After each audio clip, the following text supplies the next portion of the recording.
Pan India star Prabhas director Hanu Raghavapudi combination లో recent గా ఓ కొత్త సినిమా ప్రారంభమైంది. మైత్రి మూవీస్ నిర్మించే ఈ సినిమాలో హీరోయిన్ అంటూ కొంతమంది బాలీవుడ్ భామల పేర్లు ప్రచారంలోకి వచ్చాయి. కానీ టీం మాత్రం ఇమాన్వి ఇస్మాయిల్ అనే ఓ కొత్త అమ్మాయిని ప్రభాస్ కి జోడీగా తీసుకుంది. దీంతో సోషల్ మీడియా ఫోకస్ అంతా ఇప్పుడు ఇమాన్వి పైనే ఉంది.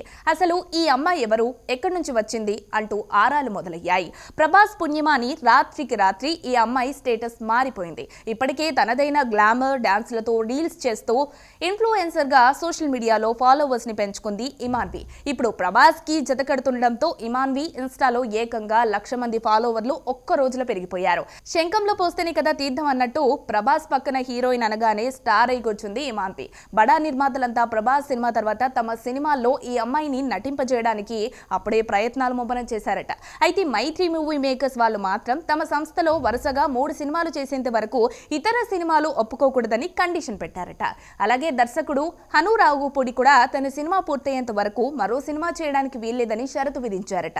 ప్రభాస్ తో ఆయన చేసే సినిమాకు కథానాయిక ఎవరైనా సరే బల్క్ డేట్లు తనకు అవసరమట. పిలిచినప్పుడల్లా సెట్ కి రావాల్సి ఉంటుందట. అందుకే బిజీ కథానాయకులను పక్కన పెట్టి ఇమాన్విని తీసుకున్నారట హను రాఘవపుడి. ఏదేమైనా ఈ అందాల భామ రొట్టె విరిగి నేతిలో పడిందని చెప్పాలి.